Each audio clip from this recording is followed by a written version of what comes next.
I'd like for you all to transport in time with me. We're going to go back to 1932. So my mother went with her family to a house in 1932, and she told me about going up the stairs, taking a little break to the right, and there was a room there. There were flowers. There were people talking. She was little, so she's looking up at everybody. And the dearly departed was there laid out on a chair between two boards. Well, he wasn't that big. One board, two chairs. How many of you have seen something like that? Yes, if you're of a certain age, perhaps. We did have a few hands raised. Fabulous. We've taken death out of the home, and when we took death out of the home, we stopped learning about dying and what to do about it. And when we stop learning how to do something or what to do, we get scared. And when we get scared of something, very often we stop talking about it. So we have, in this country, we don't talk about death and dying very often. I'm a death educator and a death researcher, and that makes me a little crazy. So we're going to talk about death and dying today. I want to start by telling you about my mother. My mother opted to go on hospice in 2005, and she and I had a lot of frank conversations. I said to her one afternoon, "Mom, you may have some visitors when it's your time to go.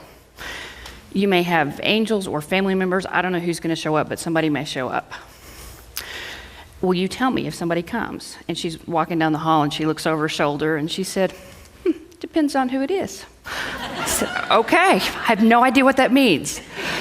4 months later, she was in the hospital bed in the living room at her house, and her eyes were closed, and I was watching her track something underneath her eyelids. And I said, "Mom, what do you see?"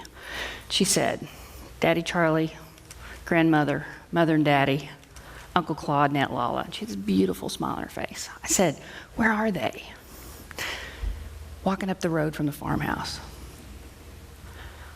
My brother Jim had been gone about 13 years. He had died some 13 years before, and I expected him to be there. I'd had a dream that he was sitting in a chair, his legs crossed, reading a book. So I said, "Mom, where's Jim?" "Oh, he's been right here." The night she died, my mom was reaching up towards something I couldn't see, and I didn't know then that that was part of a deathbed phenomenon until I began my research. And here's some other things I learned. For 6 centuries, anecdotal accounts and a little bit of research have detailed the auditory, visual, and tactile experiences of those nearing death. Most often, people are met by friends or family members. The purpose seems to be to help the dying person with the death experience, and most often these visions are comforting. People see angels, people see religious entities that are important to them culturally, so you may see the Buddha or the Virgin Mary or Yama, the Hindu god of death. People see landscapes, people hear music. Kids have kid-friendly visions. There's a story about a hospice. There was a pediatric hospice here in San Antonio in the 80s.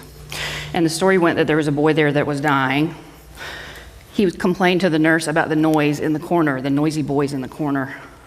And the nurse looked over and there wasn't anybody, and she said, "Who's there?"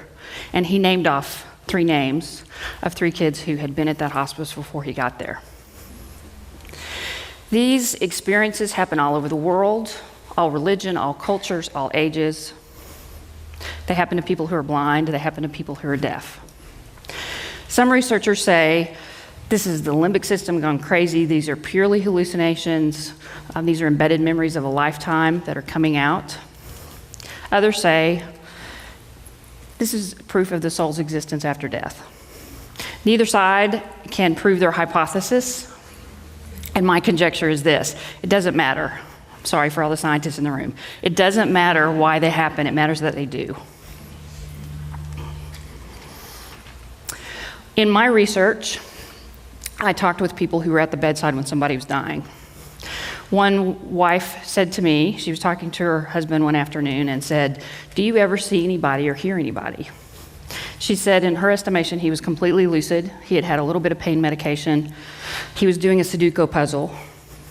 And he said, "Yeah, there's a soldier that comes and stands by my bed at night and keeps me company. Can't you just see him there standing at attention? And there's a dog that comes and lays by my feet in the afternoon." And he went on to describe a beloved family pet that had been theirs early in their marriage. Witnesses in my research talked about how they saw something happening and they knew they didn't need to do anything about it. So when Mrs. Harrison walked in and saw Mr. Harrison talking to somebody, she was a little perplexed, but she asked him about it. He was terrified to die. He had been horribly abused as a child. Terrified to die. Afraid his family was going to come. Instead, on the scene came this 7-year-old boy named Jimmy. Mrs. Harrison said she went with it. She said, I really didn't know what else to do, I just went with it.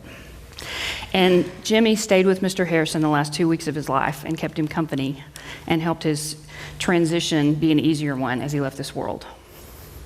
Witnesses talked about how they recognized that the phenomenon that were happening were signs that death was near, even when experts said that wasn't the case.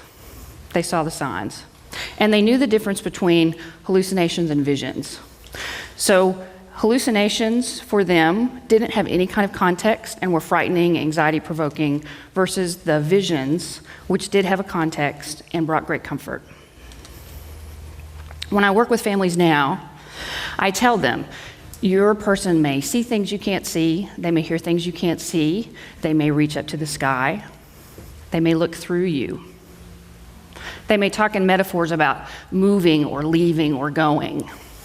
Even though they're bedbound, they need their shoes or they need their map or they need their purse or they need to get to the stadium. They got to get somewhere. One mom said, just before her 3-year-old died, he said, Daddy, the train's here. I've got to go now. For that mom and for other folks in my research, these visions, these deathbed phenomena were of great comfort to them. When we educate families about these experiences and when we educate the patient about these experiences, there's less fear. And my goodness, we need less fear around death and dying. I had the opportunity to work with a family named Butch. Butch was 94. He had congestive heart failure, and he decided he needed to go on hospice. He was ready. I got a text one afternoon from his daughter that the visions had started and everything was okay.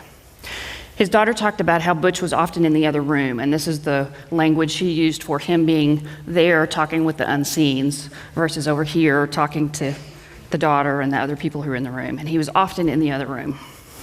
So one afternoon, I forgot to say, Butch was a pretty famous rugby player in South Africa in his day. So one afternoon, in the other room, the rugby team came to visit Butch. Now, his family had also come. His parents had come, his brothers and sisters, but there's the rugby team. The rugby team had come in on really long ladders, came down, stayed with them, they had a really big party, and then the rugby team left. They left shorter ladders, and Butch was ticked because the ladders were too short and he couldn't get up to where they were. Another day, he was ticked off because his suitcase was packed and he was ready to go, and they left without him. Another day, he held out his hand and he said to his daughter, I've got these machine parts. I don't want to lose them. This is a very common metaphor for the dying. There's some bigger whole picture and there are pieces missing and they've got to make sure it's whole. He's got these parts in his hand. She went and got a Ziploc. And let me tell you why I love that. Because more often than not, people reach for medication to quell something they don't understand. And they miss an opportunity to connect with the person. They miss an opportunity to meet the dying person where they are. She didn't miss it. Is any of this real? I say yes. Yes, it's real because it's real to the people it happens to.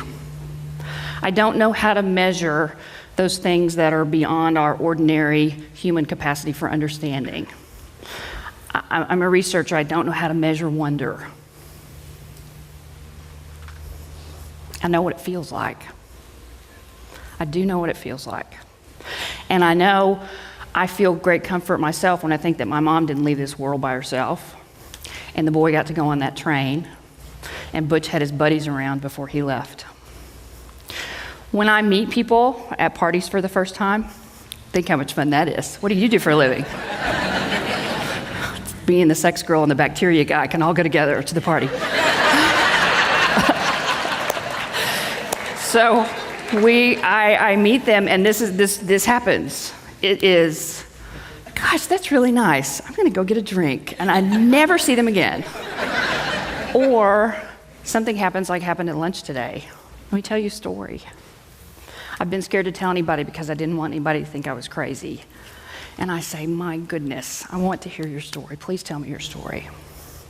It's these stories, yours and mine, that are going to bring comfort and hope and calm as we help the ones we love leave this world and as it is our own time to go. So if you have had a deathbed vision experience, a witness experience with somebody you love, would you raise your hand?